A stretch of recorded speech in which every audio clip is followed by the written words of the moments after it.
What is everybody? Welcome back to the channel. My name is Pokorny, also known as @RouchFormer on the internet, and this is an interview with Richard Wood over at Stormcloud Games to talk about Brutal. I'm very excited to have him over here. Richard, how you doing?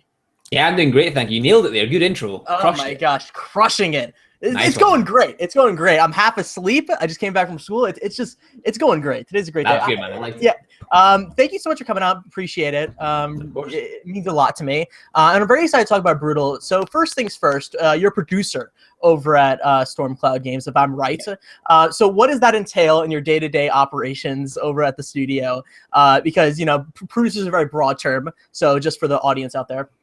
No, of course, yeah. No, it is very broad. So I think in most big studios, it's sort of, you know, you're taking all the tasks everyone are doing and making sure they've been done in the right order and they're on track. But we're a very small team. We've got 4 programmers, a couple of artists, a couple of QA guys. So most of what I do is more on the marketing side. So anything that comes out of Twitter, any interview like this, anything marketing related is coming from me. I also initially did the QA and hired the QA team, but I got very lucky in that they're both very, very good. So I come in and go, how you guys doing? They're like, we're doing this. And I'm like, that's a good idea. You just keep doing that. And then I can relax a little bit. So a lot of what I do is kind of more based on the marketing side. And I help out the studio head, Frank, with any sort of design stuff. So right now I'm actually doing the balancing of the game. So I pick all the monsters and you're going to find, and he kind of goes through and plays it and gives feedback. So kind of whatever needs done, I'm happy to help out and do it. I'm not a programmer and I'm not an artist, but I can kind of jump in and help out with anything, be that marketing, QA, whatever it is. No, that's rad. So you know the game inside and out, which is good because you work at the studio. But I want to talk about just the broad idea of what this game is, because I'm going to be showing gameplay throughout the entire thing of this video, what Brutal is, so people can see what it is in action. So in your words, what is Brutal? And, you know, what are they looking at? You know, a dungeon crawler, but, you know, to you, what is it? It's just awesome. That's it. No, okay. It's yeah. Done with the interview. We're done. That's it's awesome. Buy the game. I just walk away.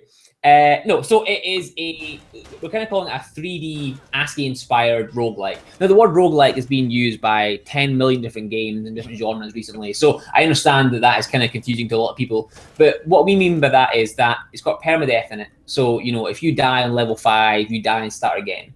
It's also got some of the classic roguelike mechanics. So you can craft weapons, you can enchant them, you can brew your own potions, you find armor, you level up with experience, you learn new skills. It's got a progression system in that you find sort of tier 1 weapons, then tier 2 and tier 3, bronze, silver, gold.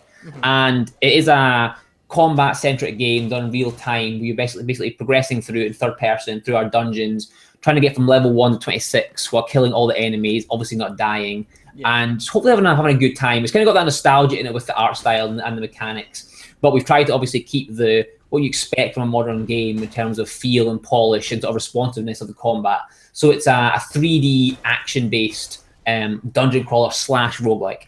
Yeah, and it's something that is so entertaining to watch, because you sent me 15 minutes, I think, of gameplay, and I sat there in class, of course, watching it, and it was so interesting because it's such a visually pleasing game just to look at from just watching it, not even playing it. And I think a lot of indie games, they do this thing where it's like, okay, it's very pretty to look at, but is there depth to it? And it looks like there's a lot of depth to this game, especially with integrating the art style and using the ASCII characters and everything with the actual gameplay and the crafting. Can you talk a little bit about that? Because I think that's also very interesting, because I saw when you crafted a weapon, how you use like the letters, and I was like, that's super cool. No, of course. So in the game, you get these blueprints. We call them codexes in our game, but they're basically recipes for weapons. But to make a weapon, let's say the battle saber, for example, you need to find the letters, actually craft that. So the battle saber needs, I think it's G, J, and Y. So in the world, you'll find these letters hidden about, be it in boxes, be it in locked rooms, in secret areas. And when you collect these letters, you can then craft them, craft the weapon, that is. And the weapon's actually made from those letters. So you've got this alphabet bar, and when you go to craft the weapon, the letters fly from the bar and actually imbue into the weapon itself and building the weapon. So it's all tied together. And obviously, you know, the player's shield, the player's armor, the level, the world is built from ASCII in a way that it's still 3D, it still looks really nice, but it really kind of keeps that heritage of the ASCII look. Yeah, and you can see that when you go into the 2D map, which I thought was so cool. That's awesome, yeah, I love it so much. And you talk about how this is a a game that has classes and everything. Can you talk about those classes? Because I think they're very traditional, but I think they're also very interesting. Yeah, of course. Yeah. So there are 4 classes in the game. You've got the warrior, the mage, the Amazon, and the ranger. So the warrior is your typical tank-like character. He's got a lot of health, does a lot of damage. He's very slow, so he's quite cumbersome. So if you've got a lot of enemies chasing you, he will not run away that fast. But you can deal the damage, you can take the hits from them. You've got the mage, who is a lot weaker in terms of health, but he's got a magic ability. He's got a magic staff, so you can fire long-range attacks at enemies. He can still do close combat, but he's a bit weaker than the warrior. You then got the Amazon, who's quite unique in that instead of doing fist combat, she uses her feet. She has a lot of kicks. And sort of, she can jump into enemies, jump out quite fast. So she does good damage. She's got good health, but she can get in there quite quickly. And then you've got the ranger, who kind of sits in the middle of the warrior and the Amazon, who isn't that fast, but not that slow, does decent damage, and is quite a good sort of starter character to get used to the game. With our skill system, you can kind of specialize in anything you want. So if you go the mage, let's say, because you want that magic ability, but you also want to use a big axe, you can learn that skill. You can find the axe in the game, and you can be an axe-wielding battle mage, which is pretty cool. Why not, right? Yeah. So you're never stuck to your class, so to speak. It's more your starting abilities that the class defines, and then as you progress through the game, level up, gain XP, learn new skills, you can venture out and try different things. It's cool, because I was wondering, like, okay, which one's like the bow and arrow character, but hearing that's actually really cool. And how do you find weapons? Are you crafting them? Are you picking them up from the bodies of your fallen foes? How does that work? Yeah, of course. So we've got these blueprints, these codexes, and they are spawned in the game randomly. So I should have said at the start, actually, the game is completely randomly generated. Everything's procedural. So the level, the item layout, the enemies you find, everything is random. So you play it once, when you play it again next time, completely different. So these weapon codexes are spawned in the world, and you will find them randomly, and then you'll go and find the letters to build these weapons. So it is all random and procedural. It could be when you play it the first time, level 1 you get an axe, but next time level 1 you get a bow. Now you will find all these weapons in a set number of levels. So you'll never play the game and never get the hammer, let's say, or never get the axe. You will always find them, but what level you find them on might be different. Interesting. Yeah, and you mentioned, going up the levels and everything. And since it's level 26, is there like traditional bosses, or is it just get procedurally harder? Yeah, so a little bit of both. It's kind of strange because we've never had the idea of bosses in the game. We do have an end of game boss, kind of like as you'd expect. But what we have is we've got these 19 different enemy types, and on top of that, you've got these enchantments. So you can enchant your own weapon. You can get your own weapon and make it a fire sword, an ice sword, poison sword, arcane, electrical, and you can deal additional damage. But the enemies can also do that as well. So you might get a basic arachnid, and then make a fire variant. You can set you ablaze. You might get a poison one who can poison you. So later on in the game, you'll start seeing more of these groups coming together. So actually, what I'm doing right now is making those groups, and we do have some that you'll see a lot of. Then we do have some of these sort of set pieces almost that you'll see less of because the game's random. You know when you go see them. So one that I made today that might be in the final game, it might not. A little scoop for you here is we've got these 2 frozen skeletons that when they hit you with their spears, the kind of long range enemies, you'll freeze in place. So we've got 2 of those, and they're paired with a minotaur, and the minotaur will charge at you. But once he runs at you, that's him on his path. Well, obviously, if you're frozen in place, he's going to hit you and take a lot of damage. So he's easy to dodge on his own, but combining these other enemies, it becomes harder. Yeah. So we do a lot of that throughout the game, where you'll see a lot of groupings and pairings. You go, oh, that's quite cool. I thought of that one. But now and again, you get ones you go, wow, I never thought of that. And actually, the game's changed a little bit because I'm so used to dealing with X, Y, and Z. And now you're throwing 1, 2, and 3 at me. The game's changed a little bit. So no traditional, there's no level 10 boss. But we do have these squads, we call them, these groups of enemies that will drop in and make the game harder. But it's all random, so when you get them, I have no idea. It's quite interesting. That's really cool. And you talk about how you're going through the levels. 26 is like the final big boss. How is the actual levels changing? Other than the enemies, is there like different environments? Is there how does that change or evolve? No, of course, yeah. So we do have the game is ASCII. So in terms of the aesthetics, always the same. Yeah. But we do have different sort of setups. You've got kind of your cave levels. So at the start of the game, you've got these basic sort of castle rooms. Let's say they are. They're very simple. There's stone flooring. You know what's going on. And then later on, you find cave levels, and they're pitch black. And you can't see in them unless you've got a torch or a lit weapon to kind of see through. So you kind of limit visibility. We've then got, we've got acid pools, lava pools. We've got mazes that come in.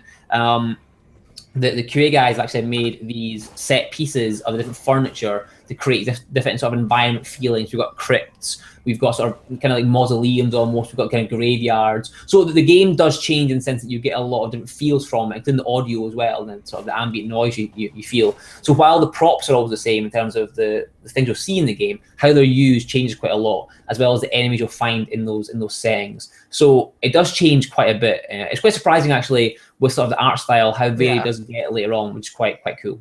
Yeah, that's interesting. Yeah, I'd never expected, how varied an ASCII game like with this type of art style could ever get. And that sounds really cool with graveyards and mausoleums. But I want to double back a little bit, going back in time. When you guys announced Brutal, that was at PSX. Yeah, it was it. Which is really interesting to me because that's, first of all, a very hardcore audience to, go there. And I had the developers of Klaus. I don't know if you know that indie game. Yeah. Really good people. And I was talking to the head designer over there, and he was talking about how that really changed the development of the game because they were showing it off to the hardest of hardcore. And you guys announced it on the main, telecast. How was that? How did that even come about before that? No, of course, yeah. So it came about, so there are several teams at Sony who are kind of the champion indie development. You've got one base in Europe, one base in the US. And they've always liked the game. They've always liked the promise of the game, the aesthetic, what we're trying to do. And they've sort of helped us along the way with feedback on game design, feedback on balancing, and just kind of quality of the game. But they've also kind of pushed us to try different things. And they want us to be there. They want us to be at the event on the show floor. And they sort of mentioned the idea of the main stage, but that was never guaranteed. But we made a trailer, we made a game demo to go on the show floor, and they loved it. And they were like, you go on the main stage, that's it. More like, this is amazing, it's really exciting. So you at first you're really excited, and then you go, oh God, we're on the main stage. And you get kind of nervous. But that's what came about. We just kind of got championed by Sony, and the guys, the animator especially, kind of put in some incredible work to make this amazing trailer, which does actually it is all in game engine. There's no kind of fake stuff there. It is all in game, which is quite important.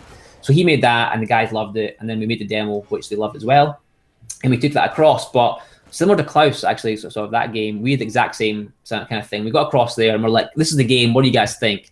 And it was amazing because no one had anything bad to say. But just watching, as you're saying, the hardcore of hardcore play, we realized that it wasn't quite right. The combat wasn't responsive enough. And it's that thing where people left going, this game's amazing. And you go, well, you played it for 10 minutes. And we could already see, if that was 3 hours into it, you'd be like, oh, it's the same thing again. So we very quickly realized that we had to make changes. And we went back and we kind of overhauled the AI system. We completely changed the balancing and difficulty of the game. We, to your point about variation and environments and stuff later on, we added that in as well. We didn't have that initially. So we changed sort of room sizes, level lengths, environment features. We kind of changed a lot of stuff to make the game more in depth and have a more variety. And that made a huge difference to the quality of the game. And it's 100 times better than it was. If we hadn't done that in the game that came out, say today, I think it would have been a good game, but it would have been that game that could have been better. It didn't quite have it. It had that thing, but it didn't quite make it. So hopefully the time we've taken after PSX has actually improved it. So yeah, everyone was amazing and everyone was so positive, and it was that everyone was there to play Sony games, to play PlayStation games. Yeah. And because of that, they were very honest with their feedback and a very positive, hey, I love this thing, but this thing's not very good. You should change this. And you go, cool, that makes sense. Constructive. So, yeah, exactly. That's what I'm looking for. Yeah, no, that's great because PSX is always the outlier because it's something that only the hardcore 18 plus people you really have to go out of your way to go and play these games, and you're part of that community. So it's just interesting how that really changed your game. And you talked about how the game got repetitive during that build, and you guys made a lot of variations. And I want to talk about loot, because that's something that I feel is such at the belly of any of these games. You really need good loot to really get people in and continue for them to be playing, or the game's not really going to be that, have that much replay value. What is the loot in this game, and what's going to make me dive 20 hours into this game? Yeah, and of course, yeah. So, I mean, I think the first thing is that we aren't a Diablo style game. Yeah. So it isn't that in-depth amount of loot. But what we do have is, we've got 15 weapons. They can all be enchanted 5 times. You've got 9 different potions that you have to find and figure out what they are and brew those. You've got armor, you've got wands, you've got talismans, what we call them, these ancient relics that give you boosts to be it, extra fire resistance, more XP. You've got the level up system. So it's kind of a combination of things. It isn't like you've got hundreds of weapons and that's it. We try to add in combinations. You also getting stronger. So, on the first few levels, you'll find a few weapons. You'll level up a few times. And with leveling up, obviously, it's personal preference. It could be that you make your health larger. It could be you do more damage. It's your choice. You've got that. You've then got armor you'll find to make yourself take less damage. You can find these magical wands, which are very powerful weapons. They deal a lot of damage to enemies. You can find these talismans that I mentioned. And then we've got our potion brewing system, which is quite in-depth as well. So to talk about that very quickly, you get 9 potions in Brutal, but every time you play the game, they randomize. So on playthrough 1, green could be poison, but on playthrough 2, it's health. Playthrough 3, it's rage. So every time you find a potion and brew it for the first time, you've no idea what it is. It just says green potion. So you drink that yourself or throw it at an enemy. And that's kind of that risk-reward strategy of, well, I drink it and it's poison, or I throw it at an enemy and it heals them. So it's kind of the mixture of these things that we add in. And on top of that, we've also got a loot system like currency, and you can spend that currency to get extra lives in the game. So, if you save up enough money, you can trade that in for the chance an extra life. We've got the God Altars, we call them, where you offer this gold to the gods, and if the gods deem your offer worthy, they'll give you an extra life. If they don't deem it worthy, they'll take the money away from you and destroy that altar. So you kind of got to save it up, or risk losing all kind of one go. And is that completely randomized, or is that just like, oh, okay, cool. Yeah. So like even every day I go in and I'm like, I'm going to offer this small amount. I never get a life because I'm always trying to be really stingy with it. So that's my own fault. So it's just more the combination. So I think to kind of summarize, I think the different tiers of weapons, we've got long swords, short swords, axes, and hammers. We've got spears, pikes, and bows. There's 3 variants of each of those. You can then enchant them all 5 times for extra damage. Each of those classes have got a special ability that you can unlock through the skill system. You've then got potion brewing, talismans, the skills that I mentioned as well, and kind of other mechanics like there's a hunger bar in the game. So if you don't eat in the game, your ability to regain mana and special abilities is a lot slower. So there's all these smaller systems layered in that add the depth to it. Wow. In our eyes. Yeah, that's a lot, and that's very interesting because just like there's so much there, and I can totally see people just being invested in that for hours and hours and hours. Hopefully, yeah. And I want to talk about a little bit about the weight limit and the inventory system because you talked about a lot of things there. How does that work? Is there going to be a weight limit? Is there going to just be like a certain amount of slots, and do you upgrade those? Yes. So yes to both those. So there is a number of slots that you have, and you can upgrade them, but items stack as well. So if you've got, say, health potions, you can stack them to 9. Same for food, same for weapons. So if you've got, let's say you've got a legendary axe, and you make a fire version and an ice version and a poison version, they actually all stack, and they only take up 1 inventory slot because we want the player to have loads of weapons, right? We want you to get to level 10, let's say, and have a poison axe, a fire bow, and a arcane staff, and you switch between them based on the scenarios you're fighting against. Because obviously, a fire axe versus a fire monster does very little. So we want the player to have a variety of stuff that they can use, and you can actually equip 4 items at one time. So you could have 3 weapons and a potion, 2 weapons, a wand, yada yada yada. So things do stack, but you will also use a lot of stuff as well. So it's very unlikely, based on our playtesting so far, you will get through the whole game without using potions, without eating food, without doing stuff that will empty your inventory. And also, if you do fill it up, let's say you collect loads of potion bottles and potion ingredients, you can brew potions and lower that amount quite quickly. So I think you definitely will, by the end of the game, want to upgrade your inventory slot. But I don't think it'll be that problem like in Skyrim. You're like, oh, I need to leave and go back to the city, sell my stuff, and then go have fun again. You don't really have that. Yeah, you're in the menu like half the game trying to figure out the way. No, that's good. I think that's a good compromise there. I want to talk about the dungeon creation because that's you guys haven't really showed too much about it, and that's very interesting. What is that? Is it going to be? Are you going to be able to upload it to places? Like, what is that going to be? Yeah, of course. So we've got our dungeon creator. And basically with that, you can make your own dungeons. We class a dungeon, basically a player can spawn and a player can exit. So what you do in that level is up to yourself. So the example I always give is that within the QA team, we've got 2 QA testers who are very, very good. One of the guys has made some fantastic, just standard levels, like dungeon crawler levels, right? And that you expect. But one of the other guys made a platforming level that had no enemies at all. And it was that sort of Mario Maker, like, this is just nails hard level. And today he made a level where you had loads of potions, and if them was blacker, you couldn't see anything. You had to throw them to find the path because the potions smash and leave like residue. So, you know, there's no requirement to be like, you need to have enemies and yada, yada, yada. You can do whatever you want. And then once you made this level, you can save it locally, obviously, and test it. But then you can upload it to the PlayStation servers as well. And then anyone can play it. They can look for your username, your friends can see it, and they can download your level and play it on their machine. And they can vote for it. So if you make a really bad level, it's getting no votes and it's going nowhere fast. But great levels will rise to the top of our leaderboard system where everyone can play them. So it's quite a flexible system. You can, as I said, you can place all of our in-game floor tiles, all our props, you know, our vases, our crypts and so forth. You can place all the enemies, all the weapons, and you can play as any of the classes as well. So I'm quite excited about that because myself personally, I am not a level creator. You know, I can make the generic, you go from here to here, have fun, but I'm excited to see people who are very good at this just come in and make things that I never expected. You know, again, one of the guys made a level where literally, I think 30 Minotaurs chase you from one end to the other. You try and make it there before they killed you. And I was like, huh, that's quite clever. Good you know, it's a level creator is really interesting when people can just like completely just like take the game and just do something completely different. Like I always use the example of like Trials or whatever. People make like first person shooters and that. Like you know, it's really good when you can do that. And also you do in co-op, local co-op. We are 2-player local co-op. Yeah.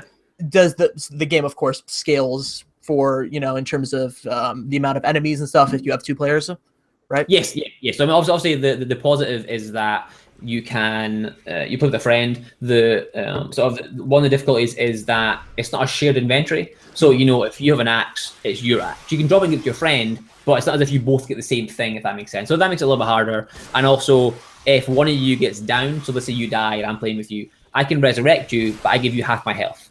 So it gets a little bit harder for both of us. Or I can say, no, you died, good luck, and I can leave you behind, go to the next level, and find you again there.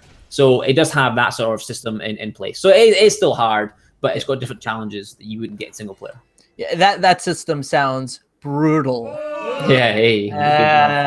Good plug. Yeah, good plug. So we're almost at the end of the interview. So I like to ask 2 questions. First things first. I like to ask a very broad question. And at the end of every single one of my interviews, what is the future? Whatever you want to talk about, you can choose to go about future cars. You do whatever. What is the future of you and Stormcloud or whatever? Wow, that is big. So very quickly, yeah. Well, you know what? I am going broad because your poster with Spider-Man keeps drawing me in. Have you seen the trailer for Captain America? Oh my gosh, so good! I was watching it in school. So well done, right? Really it's awesome. Yeah, really. Those trailers are amazing. Like they have done themselves proud. Every single trailer, I'm like, you know, do I want another movie like that? Yes, I do. Yes, I do. Every single time. So good, so good. On the eyes move. Oh my gosh. Oh yeah, that was awesome. So Ant-Man as well. But I think the best thing about it is you watch the trailer and it's like a minute. I think it's 2 minutes long. But you still don't know what the movie is. Like you get clips of it, but you know, Batman, Superman. I like another movie by now, but that was like, I just want more. I cannot wait. So my future is waiting for that film. Okay. Personally, but on the Stormcloud side, I mean, we're currently doing our Steam Greenlight campaign to get the game onto PC, Mac, and Linux, and that's still going strong. We're top 20 right now out of 2,000 games, so going pretty well. I'm not quite there yet though, so I'm going to plug now. You should go over there and vote for us on Steam. So that's kind of our future. In terms of Brutal on PS4, we're done in terms of features. We're just bug fixing now. So we're looking to touch wood, which I'm doing right now, launch the game in May. No exact date yet, but we're looking for the May time frame for that. So just trying to get that finished. You know, I think we've been asked before, what's your next game? And it's like, let's finish this game first. Like, we have no idea. Like legitimately no idea. We've not even thought about it yet. So trying to get this game or getting this game out around the May time.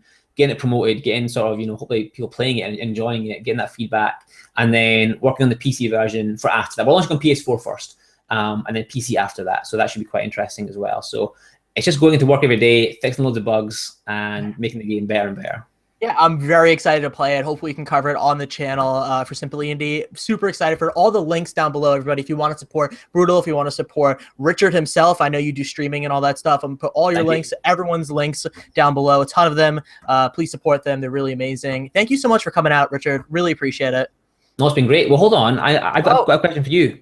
What is the future for Roger? Oh my gosh. Well, that's it. See, you did it to me. Now it's my turn. Yeah, no, it's my turn. Well, after this, I'm gonna go watch Better Call Saul.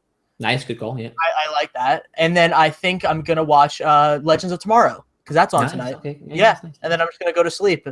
That's pretty much my future. That's a good day. That's a good day. And I'm gonna edit this interview, which you guys are watching right now. Thank you for throwing that. I like this. I like this dynamic. I thank you for throwing it around. Yeah, no, exactly. But of course, you can go support them down below. Support me, Raj Former. You're already in the right place. Like, subscribe, favorite, all that jazz. Thank you all. Bye bye.